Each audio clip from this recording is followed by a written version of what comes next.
Today I'm doing a companion piece to the one I did yesterday when I noticed this time of day that all the planets are on one side of our galaxy from where we're sitting, and they're all behind the sun or around the sun. And I showed you the pictures yesterday. Here's the first one I saw, and it was on the far on what we would call the right side of the sky, where you see, of course, there is Aquarius.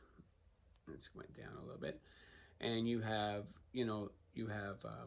Mars at the core. It's pouring water onto Saturn, and next to that is Venus. So you have this going on. So, and then I went, and there's a picture as you're moving again from right to left. You have the sun, there's Pisces, and then there's Mercury, and you have those in Pisces.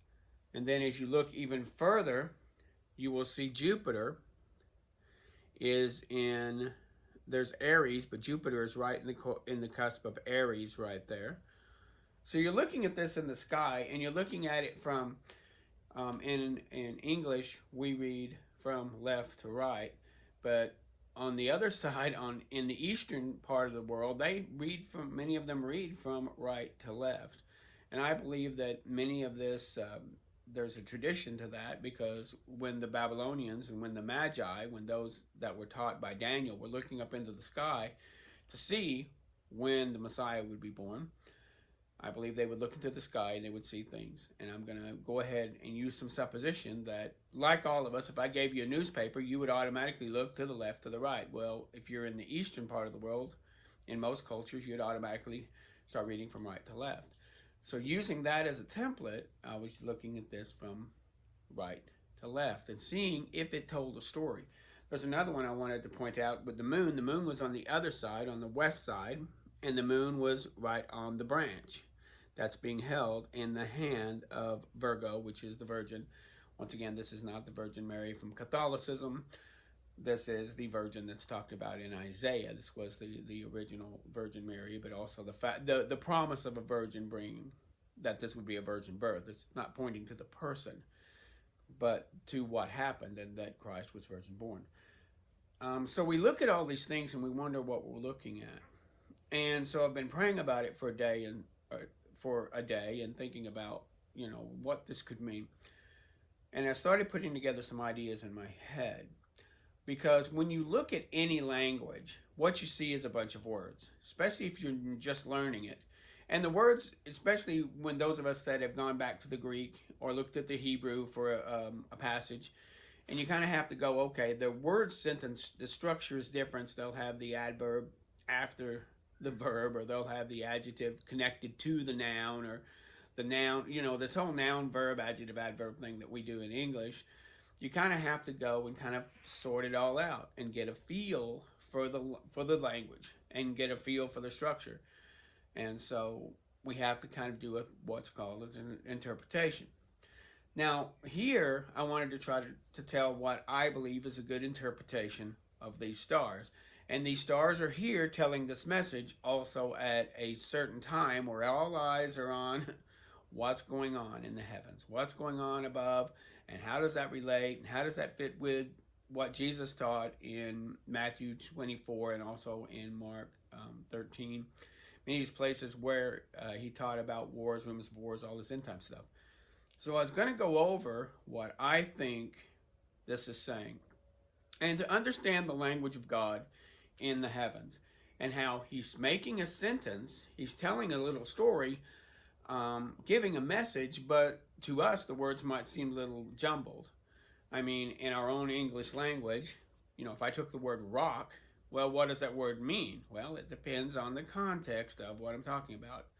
I mean, if I said, while I was watching a movie by The Rock, I threw a rock, and then I saw the baby rock as my daughter was listening to rock. I mean, you have 4 different rocks in one place right there in that one sentence. And to those of us in English, we kind of understand that sentence. It all makes sense. If you didn't, you'd be quite confused. Going over what I believe is this language of God. We have it set up a little bit like pointing to things, and then when certain things are near certain things, they'll say certain things. This is not astrology. This is astronomy.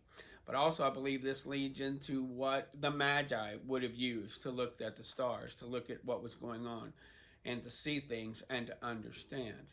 For example, the earth, and many of this also, before you get into this language, it's a mixture of biblical understandings of what these words mean and these symbols mean, but also God speaks in our language. He spoke when Jesus spoke. He spoke of coins. He spoke of lost sheep. He spoke of, of husbandmen. He spoke of vineyards. He spoke of fish. Different things. He used our common vernacular of things that we talked about and communicated in a common way. He didn't make us learn his language. He used ours. And I've noticed that all of these constellations tend to go back to a Babylonian, even pre-Babylonian. The only reference we have is in the book of Job, where he talks about the Orions. He talks about the Pleiades. He does mention the Mazareth, which is believed to be the Jewish constellations. That these constellations go back, and the constellations themselves are not good or evil. They are just there. It's like saying the moon is evil and the sun is good. Well, they are just out there. God does talk about that he gave those constellations for signs and for seasons. And so we see that. He's trying to create signs. I was thinking about this last night as I was driving home, how many signs we see when we're driving on an American highway. I might see a triangular, a square that's on its side and it says yield. And then I've got one with 6 sides that's red that says stop. I mean, if somebody made a 6-sided sign that was red that said yield, you'd be confused. And of course, if you had a triangular, a diamond sign that said stop, that's not how it's set up. We'll all go down the road and see a sign that says 3, and we understand that means Highway 3, and then you'll have a 3-5. Okay, here's a junction from Highway 3 to Highway 5. And then so you know which highway you're on. You know how to break off. We're communicated by several things, bridge out. You've got the sign where the guy's got the shovel. That's work ahead, men working ahead. We understand this as we're driving, and we pick up on these signals because we don't have time as you're driving to read a long story that says beach beware, they're working up here, and men working. Very simple. Oftentimes God is that simple with his communication with man to get the important text out there. Now the sequence, trying to understand exactly what goes to what, that's what learning a language is about. I've heard that English is one of the worst languages for foreigners to try to learn. We'll have T-O-M-B, tomb, but B-O-M-B is not boom, that's bomb, S-O-N is sun, T-O-N is ton, that one actually worked. But you have some of those where they're spelled the same. Night has, N-I-T-E is night, but N-I-G-H-T is night. Why do we do that? Right, R-I-T-E, no, that's writ, but W-R-I-T-E is right. Gallagher did a whole thing on this. So trying to understand God's template up there, to understand that he uses the constellations, and then he'll have the planets move through to punctuate, be into certain things in the heavens, so that you might see, okay, this is important, and look what it's saying, look what it's doing. It's almost like drawing a pictograph also, which is also interesting because I've heard that the Hebrew language is also a pictograph in form. So what you have is you have the earth, which is us. The moon is more kind of a pointer in the sky. It's kind of God's little laser pointer. The sun is most normally the father or the center point at that moment. And it depends on context how these things say. Like I said, what does rock mean? Venus often means harbinger or messenger. It's telling a tale. Venus can imply sex, but it also can imply daughter or attached to, kindred kind of thing. What Venus can, Mars most normally means war or conflict. Again, we go back to the Ides of March. Would you go to, well, that's where March come from, the Ides of Mars, that Mars was a time of conflict and war. Venus is usually the most dominant person that you're talking about, your main focal point. Now, and that can be Jesus sometimes. Most times it is. But what's your major focal point of this whole thing? Saturn usually is for Satan. I've seen that in Babylonian languages. Saturn, Satan, enemy, adversary. Uranus and Neptune, and they got rid of Pluto, are invisible. You can't see them with the naked eye. But they have an effect, or at least they imply a spiritual or acrostic or meaning behind the planet or the constellation that it's in. Many people believe that Uranus and Neptune is more ethereal. It has to do with spiritual, both good or bad. There's a spiritual thing going on here that you need to look at. It's again like the moon, it's a pointer. You have the constellations, and those I'm dealing with a little bit. It's like reading the language, but you can only learn it as you read it. I'm understanding a little bit about what Virgo means. I'm understanding what Libra means, balances. Scorpio is like the striking, to strike. That makes sense. When the Old Testament talks about that in Genesis, where it says, "Well, you will crush his head, he will bruise your heel." The bruise is the striking. If you were step on a scorpion barefooted with your heel, he'd probably get a strike in your heel, kind of thing. Sagittarius, I'm not quite sure of that. Capricornus. Aquarius is like the outpouring, good or bad. Here's this pouring on. Pisces most normally is about humans, humankind. Again, Jesus talked about that. He talked about the fish bringing in, I'm going to make you fishers of men. I'm going to be, like end times is like a man who took and brought in a bunch of fish and separated the good from the bad. Aries often can mean false or substitute. Because many times they would substitute a ram for the lamb, but they meant to use a lamb because he's the Lamb of God, and they used the lamb at the Passover. But if you realize with Abraham also, Isaac was replaced, substituted with a ram. So the idea of substitution. Taurus is bull. That can mean strong or forceful. It can be good or bad, and strong or forceful. Gemini is duality, again, two-facedness, or, the two natures of Christ, that kind of thing. Again, it's neutral. Cancer, and of course Leo means the lion, and most normally Leo would point to the dominant figure or to Christ himself. So we get this kind of a broad, very broad template, and it's like I said, when you learn Spanish or something, mama, papa, casa, you learn drink, you learn very simple language. And if you need to communicate with somebody using simple language, you try to be as direct as possible. But once again, the inferences are based upon the placement of the words, like we said. So when we take that idea and put it into what we've seen, what I saw yesterday in the heavens, and again, I'm going to... one thing I've noticed here, right before the eclipse, we have a lot of people who are taking this from an Americanized point of view. Oh, you have this X over America. Well, that probably is true. And you have a problem there. And here, this is the Alpha, and this is the Tau, and they've gone on all of this. But much of our eschatology tends to be Western-oriented. We look at things from a Western point of view, and we kind of look at it, how it affects America, how it affects our beans and taters here around here. If you shift your focus on how this would be seen by somebody from an Eastern point of view, and I'm not an expert there, and I'd be willing for anybody to counter this. I'm always willing to learn. But I'm noticing things that are falling into place. So let's go back to this. This is the very first one we're looking from in the sky, and this is going to change, by the way. I've noticed that the planets are moving slowly, but the moon is moving out of the branch. What does that mean exactly? Well, the message is going to disappear.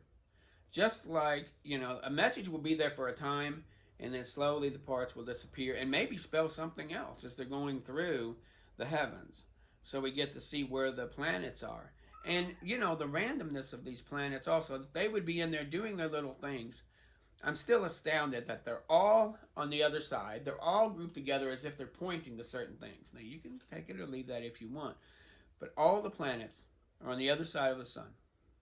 We're on this side from where we're sitting. I think that's interesting.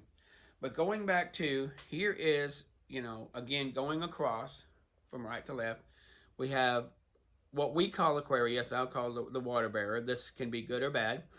You have March is inside of Aquarius.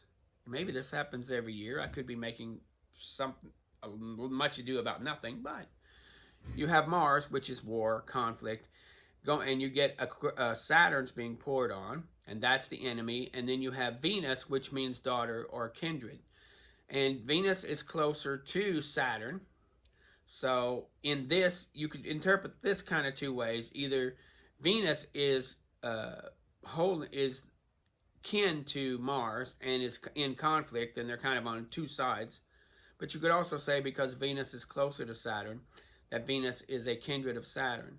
Saturn is, like I said, enemy, adversary, and you're getting poured on. So here, war and conflict coming to. You could say this, that Venus is part of the conflict that's coming to, or Venus is part of getting the conflict that's coming to Saturn. Now, Saturn is the enemy. I don't want to draw too strong an inference on the United States. We've been called the Great Satan. I think we've got a lot of horrible things going on. We see that our own government has turned against us. They've opened the borders. They're destroying our dollar. They're making it very hard for their own citizens to get by. They have,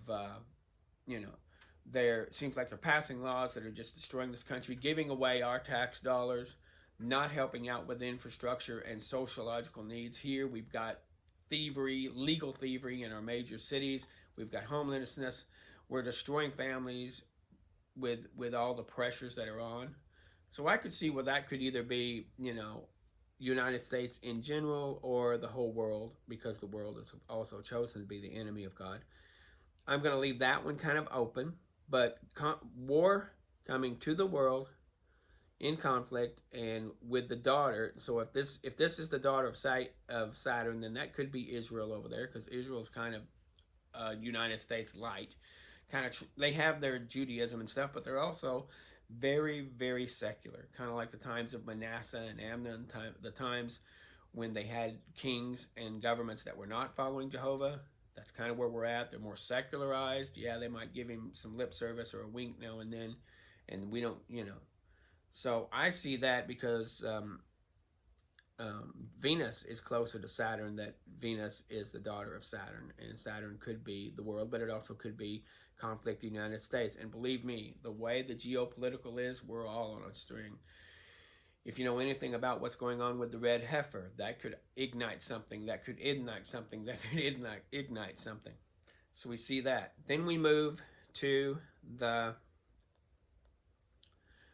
right, and we see the sun, the S-U-N is there, and the sun is in the sky with Mercury. And this is God giving a message to the people. Because Pisces, again, was the people. So is God giving a message to the people? Yes, I think that's pretty simple. Trying to get a message to the people. We also see that if we have this conflict, we have Aries over Jupiter. Jupiter is right down here. Once again, because Jupiter is under Aries, and like I said, Aries can often mean substitute or different. Jupiter often means the primary point, like Christ himself. Does this lead to a false Christ coming? False substitute, not in a good sort of way, but it could mean a good sort of way. Jupiter, it's interesting how we have the planets that are held together, the ones, you have the sun and you have Jupiter, this big one, and because of their gravitational pull one to another, they keep all the planets in line. So they're very dominant. You've got the gravitational here, you've got the gravitational here, and they're dominant to keep things in line. The ones on the outskirts tend to be reflective of what's going on with Jupiter, because Jupiter affects them more than the sun does, although I'm sure the gravitational pull of the sun does keep Neptune and Uranus in their place. But most normally it's going to be also, they get a double pull. We're pulled like this. They've kind of got two pulls holding them in on the outside of the ball. Again, they are very, they're invisible to the eyes. The interesting thing is that they are invisible right now.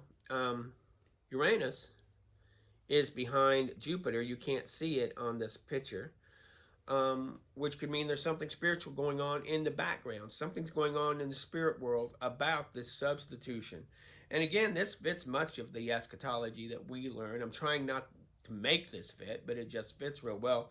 I also noticed that when you're looking at the sun here, you can't see Neptune because Neptune's back there. It's so small you can't see it.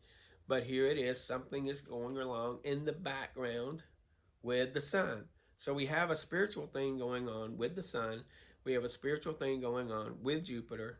So if I were to put this together into a kind of a sentence, or at least words that for you to organize, once again, we have war, conflict coming to Saturn, the enemy, and it affects the daughter of the enemy.